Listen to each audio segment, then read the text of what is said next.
oras sa DZGB.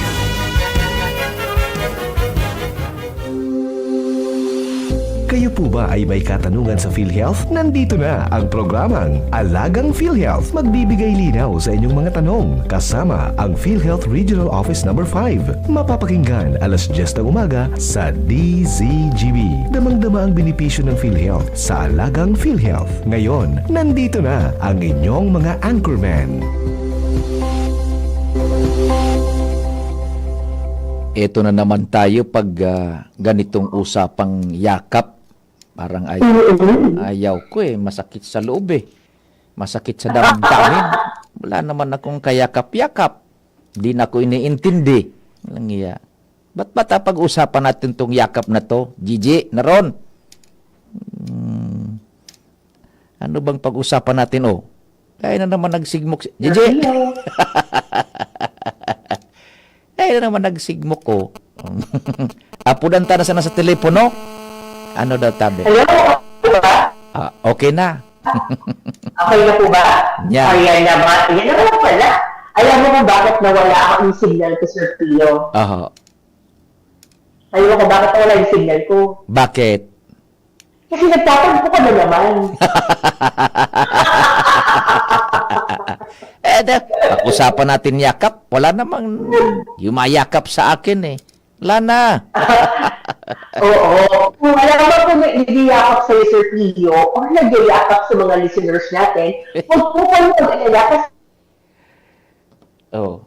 PhilHealth yakap. Yeah. Alam ko na topic na natin to last time, pero siyempre, gusto natin ulit-ulitin para alam ng mga members natin yung benepisyo nilang bago dito sa PhilHealth yakap. Yan. So, kung wala kang kayakap, PhilHealth ang yayakap sa'yo. Di ba? Correct. Uy, pati si Presidente Marcos na nababanggit nitong yakap na ito. Ano ba talaga itong yakap na yan? Na Yes. introduce ninyo. Go ahead. Oo. Totoo yan, Sir Pio. Actually, si President Bongbong Marcos very proud dito sa initiative natin na PhilHealth Yakap. Ang PhilHealth Yakap po, yan po yung programa ng PhilHealth na naglalayong alagaan ng mga Pilipino para maging malayo tayo sa sakit. So, ano bang ibig sabihin ng yakap? Ang yakap po ay yaman ng kalusugan program ng PhilHealth. Yakap, di ba?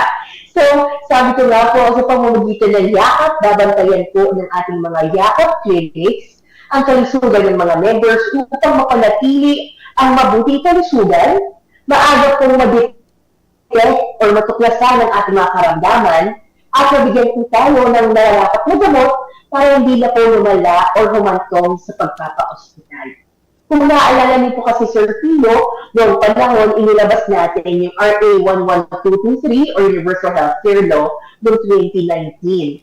Nakasabi po doon sa batas na dapat lahat ng Pilipino ay mabigyan ng tinatawag natin na primary care services. Pag sinabing primary care, pangunahing pangangalaga.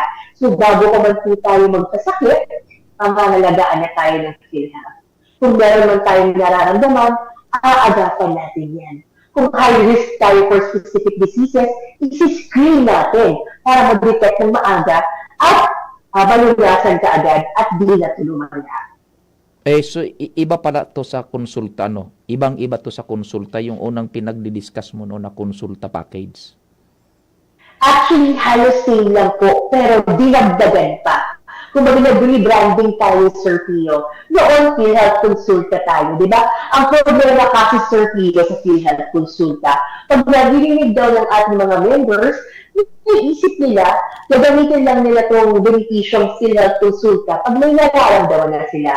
Kasi diba pag sinabi ng konsulta, ay, pupunta ako sa doktor, magpapakonsulta ako kasi may sakit ako. Which is, iba po yung gusto mangyari ng PhilHealth. Gusto namin na bago pa po kayo may maramdaman, may regular po kayong pagpapacheck up sa ating mga primary care facilities para ma-check kung ito ba ay healthy. Meron ba kailangan i-improve sa inyong health or lifestyle?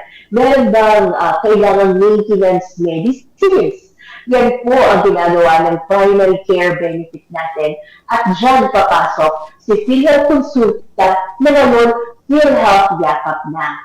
So, PhilHealth Yakap mas pinalawak at pinabuting PhilHealth Consulta. Ano po? Sa pamamagitan ng PhilHealth Yakap, mabibigyan po ang ating mga members ng kompletong pangangalagang pangkalusugan. So, hindi na lang po ang PhilHealth ginagamit kapag may sakit na kayo, pag makoconfine na kayo. Yung PhilHealth Yakap, bago pa man po kayo magkasakit, pangangalagaan na kayo. Ano bang serbisyo dyan sa Yakap? Yan. So, ano ba ang meron sa Yakap? Una, Sir Pio, ano ba gusto mo na serbisyo sa Yakap? Yakapin ka ba? Wala na yung isa, yung maldita wala na. Sige, i-inform ko po na gusto mo magpayakap sa kanya. Pero seriously, ang PhilHealth Yakap po, kasama dito yung una sa lahat, libreng check-up. Diba? So, kapag meron kayong nararamdaman or kahit wala, ano po, at least once or twice a year, magpa-check tayo just in case. Kasi alam naman natin, Sir Pio, minsan may mga sakit tayo na asymptomatic, ika nga. Hindi mo alam, high blood ka na pala kasi wala ka namang nararamdaman. Pero kung may libreng check-up, syempre, pupunta ka dun sa facility, ipapacheck mo ang BP mo, ang vital signs mo. Hindi naman natin hihingi, malay mo, meron kang asymptomatic na hypertension, wala kang nararamdaman, pero mataas na pala ang BP mo. Isa lang yun sa mga examples na pwedeng malaman natin through our libreng check-up. Pag PhilHealth member po kayo, at nagkarehistro kayo sa isang PhilHealth Yakap facility, makaka-avail po kayo nitong libreng check-up. Now, aside from the libreng check-up, upon check-up ng Yakap physician, napansin niya na, mukhang may ganito kang karamdaman. Tingnan natin, i-confirm natin yung laboratory exam. May mga libre din po tayo ng mga laboratorio dito sa PhilHealth Yakap. A total of 30 laboratory exams tulad ng CBC, lipid profile, fasting blood sugar, chest x-ray, ECG, creatinine, mammogram, at iba pa. Now, pag nakita po dun sa mga laboratory exam natin na meron nga kayong possible na karamdaman, syempre si Doc magre-reseta na yan. So, aside from libreng check-up, libreng laboratorio, cover din po sa PhilHealth Yakap ang libreng gamot. Dito sa libreng gamot under PhilHealth Yakap, sagot po ng PhilHealth up to 20,000 pesos kada taon na gamot. Now, hindi ito ibibigay sa inyong 20,000, ano? But if you avail of the medicines sa ating mga Yakap facilities na mga reseta sa inyo ng Yakap physician, makukuha niyo po yan ng libre under PhilHealth Yakap. Ano-ano mga gamot ang covered natin dito? Pasok po dito yung mga antibiotics natin, mga antithrombotics o mga gamot laban sa pamumuo ng dugo, mga gamot sa asthma, sa COPD, sa diabetes, sa dyslipidemia o mataas na cholesterol, sa high blood at iba pa, for a total of 75 types of medicines na covered under PhilHealth Yakap and PhilHealth Gamot. Now, aside from the check-up, the medicine and laboratory po na covered ng PhilHealth Yakap, nagdagdag din po tayo ng 6 cancer screening tests. So the past week, napag-usapan po natin, Sir Pio, na ang cancer is one of the leading deaths dito sa Pilipinas. Mm-hmm. Kaya gusto po natin na maaga yung screening. Kapag tayo ay high risk, pag nakita yung profile natin, yung kasalian natin, yung edad natin, yung family medical history natin, pag nakita na mataas ang risk natin for a specific cancer, pwede pong yung Yakap physician natin mag-recommend na tayo ay mag-undergo ng cancer screening test para maaga po itong ma-detect at maagapan kung meron man tayo talagang cancer. So, yung amin na screening test po natin for cancer na available under PhilHealth Yakap is mammogram, breast ultrasound, low-dose chest CT scan, alpha-fetoprotein liver ultrasound, and colonoscopy. Ito po ay mga screening tests para sa breast cancer, sa lung cancer, sa liver cancer, at colorectal cancer. Again, libre po ang mga lahat na ito kung PhilHealth member ka at i-avail ito sa isang accredited Yakap clinic. Siyempre, pag membro ka, maka-avail ka niyan. Logical. Membro ka, may sakit mo. So, paano makakagamit ng kanya yan, yung benepisyo ng Yakap? Yes. So, para makapag-avail po nito, una sa lahat, dapat member ka ng PhilHealth or dependent ka ng PhilHealth. So, lahat po ng member, kasama ang kanilang dependents, malusog man o hindi, may karamdaman man, pwede po makapag-avail ng PhilHealth Yakap benefits. Pagkaya din, yung mga laboratory at gamot, syempre dapat depende sa recommendation at reseta ng doktor. Di po? Nakadepende po yan sa assessment sa inyo. Now, paano po makagamit ang benepisyo para sa PhilHealth Yakap? Kailangan nga po, sabi ko, dapat register kayo sa PhilHealth para meron kayo ng PhilHealth ID or kung wala ng ID, at least alam nyo yung PhilHealth Identification Number ninyo or PIN. Yung PhilHealth Identification Number nyo kasi ang i-set ninyo or kailangan ninyo para kayo ay makarehistro sa isang PhilHealth accredited Yakap clinic. Kung may PIN na po kayo, maaari na po kayo magparehistro sa Yakap through different channels. Kung kayo po ay techie, pinag-research niyo na walang ibang ginawa, kundi mag-dut-dut ng cellphone, di ba? Pwede mo kayong mag-enroll through the eGov.ph app. Ang eGov.ph app, isa po yan na application sa cellphone na dinevelop ng ating national government. Sa app na po ito, andun lahat ang iba't ibang mga ahensya ng gobyerno kasama na ang PhilHealth. Again, yung pangalan po ng app is eGov.ph app. Available po sa Google Play Store at mga Apple App Stores po. No? Aside from that, pwede rin po kayong mag-access sa PhilHealth Member Portal. Available po ito sa aming website, www.philhealth.gov.ph.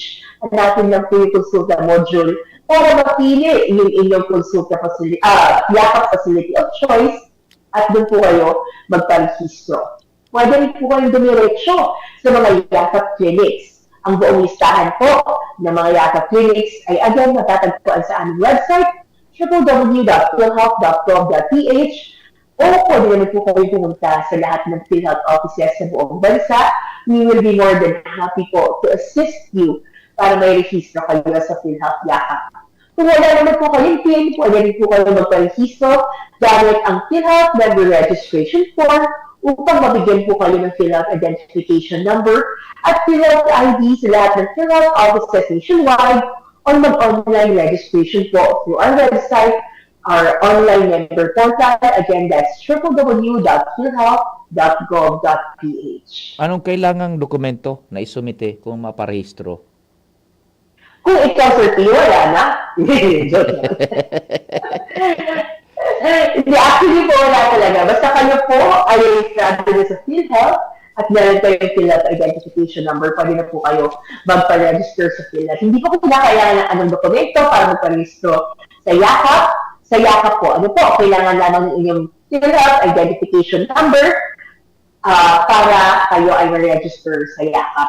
Pero ulitin ko lang po, ang walang documents kapag mag-register kayo sa Yakap kasi member na kayo. May PhilHealth Identification Number na kayo. Pero kung wala pa po kayo na PhilHealth registration, hindi pa po kayo member, of course, kailangan niyo po mag-fill out ng PhilHealth Member Registration Form and of course, supporting documents tulad ng inyong government ID, birth certificate, supporting documents like birth certificates po ng mga anak niyo or marriage certificate ng asawa niyo kung idadagdag sila as dependent. Sabi dito, host.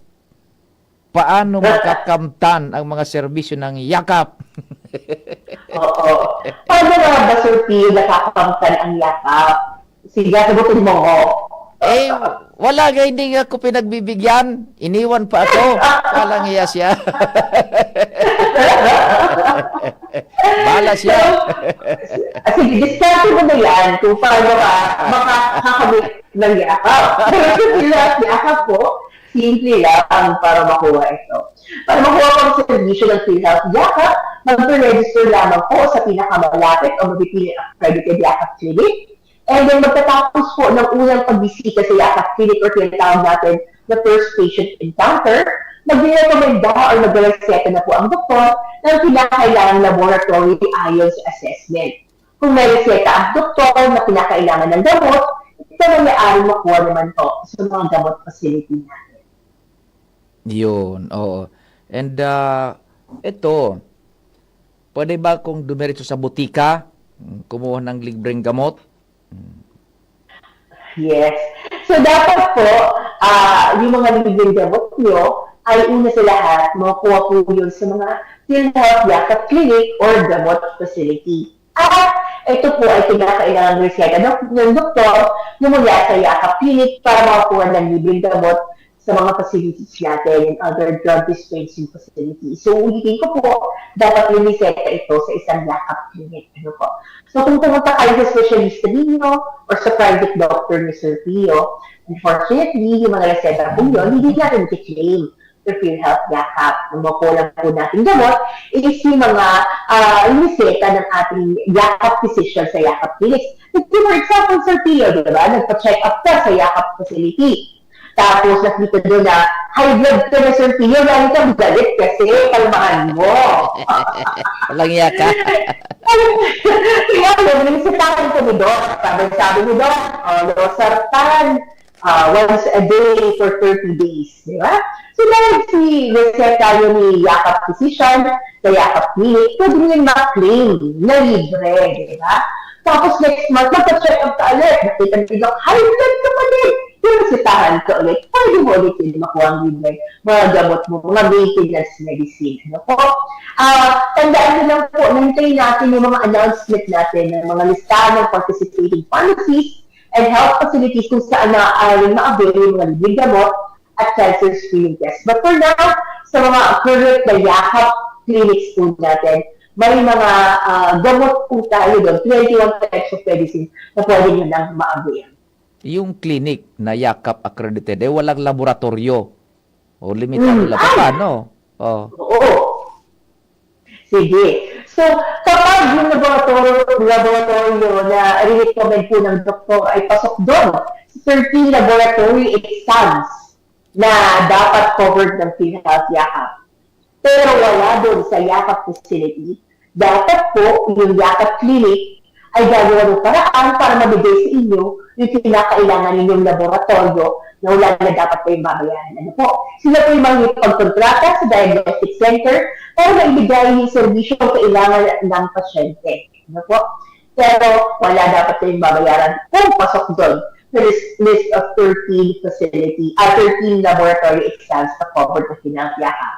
Pero kapag kinakailangan ng laboratorio naman po, ay wala din doon sa listahan at wala din doon sa clinic, unfortunately, out of pocket na po yun. Pero kapag pasok doon sa 13 na na-mention ko earlier, ay sila na po dapat ang makakapag-coordinate dapat yan sa ibang facility para makuha nyo din na libre. May babayaran ba doon sa Yakap Clinic kung saan nakarehistro yung pasyente? Wala na po dapat pong babayaran ang mga beneficiaries para sa mga serbisyo at benepisyo sa mga public or government na Yakap clinics. Pero kung kayo naman po ay nag-opt na pumunta, magre-register sa private na Yakap clinic, meron po kayong up to 900 pesos maximum. Cap na po yan na pwede hiniin sa inyo ng private Yakap facility sa isang taon. Ano po? Kumbaga, up to 900 na lang ang pwedeng isingil sa inyo for services na covered under PhilHealth Yakap. Anli ba ang Yakap? Anli ang Yakap niya? Up to sawa. So, ang check-up po para sa Yakap, wala pong limitation. Ano po yan? Depende po yan sa doktor kung ilang beses ang kinakailangan pagbisita or check-up na dapat gawin sa pasyente depende sa kanilang kondisyon. Kasi for example, healthy naman po kayo, once or twice a year is enough naman. Kapag medyo meron tayong sakit na may nilimaintain ng gamot, di ba? At kailangang monitoring, pwedeng once a month. Depende po yan sa kondisyon ng pasyente. Siyempre, dapat pa-avail mo ito sa Yakap Clinic na accredited ng PhilHealth. Di ba? Yan. Yes, correct yan, Sir Pio.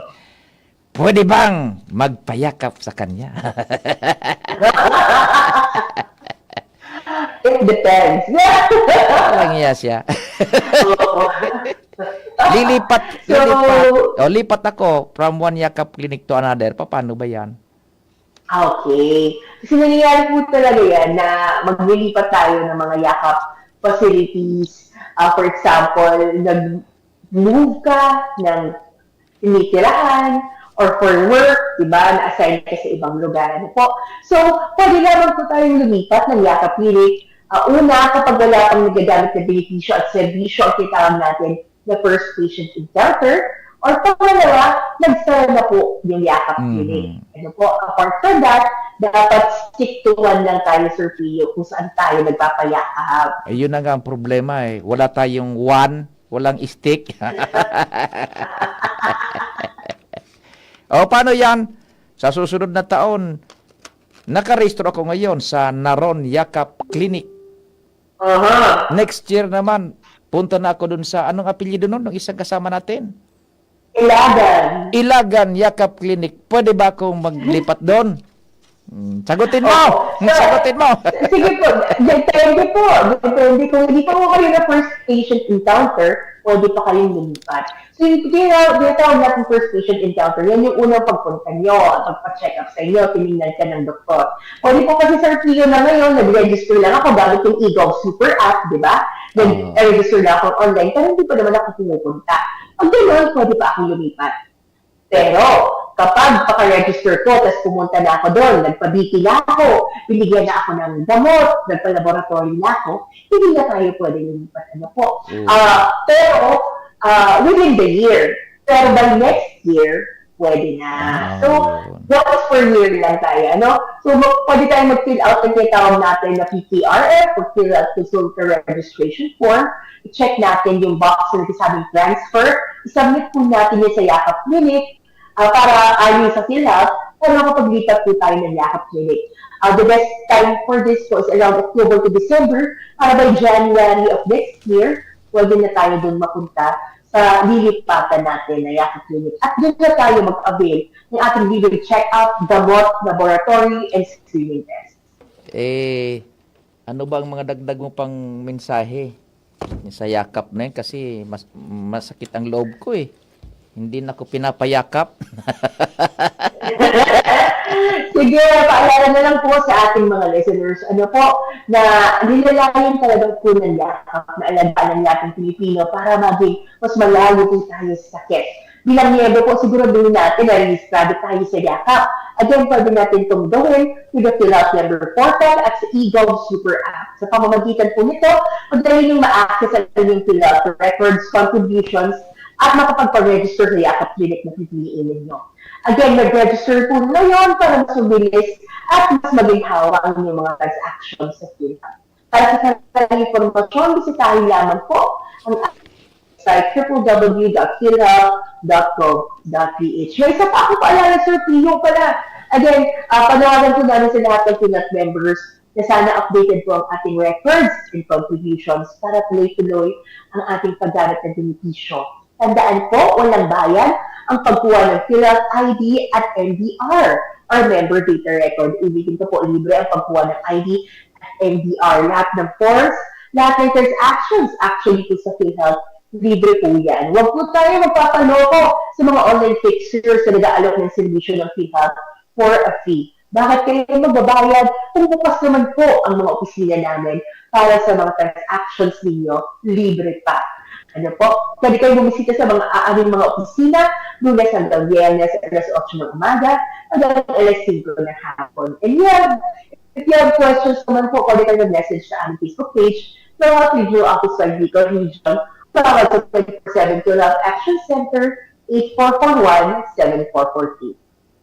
What time is it, Miss Beautiful? Anong oras na? Oras na po para magpaalam. So again, thank you very much po sa lahat ng mga tumutok dito sa Alagang PhilHealth sa DCGB. So Philhealth Regional Office 5 po, layunin namin ang PhilHealth na mabilis, tatas at napagkakatiwalaan. Sa ngayon ng aming Regional Vice President RVP Alberto Mandurriao, kami po ay nagpapasalamat sa suporta ninyo sa National Health Insurance Program. Diyos mabalos po. Thank you so much, Ma'am Gigi. Until next Webes sa Alagang PhilHealth. Salamat asin mahal na Diyos ang magbantay. Inyong napakinggan ang Alagang PhilHealth. Makinig muli sa susunod na Huwebes, alas 10 ng umaga, dito sa DZGB. Alagang PhilHealth. Hatid sa inyo ng PhilHealth Regional Office No. 5. Maraming salamat po sa inyong pagsubaybay.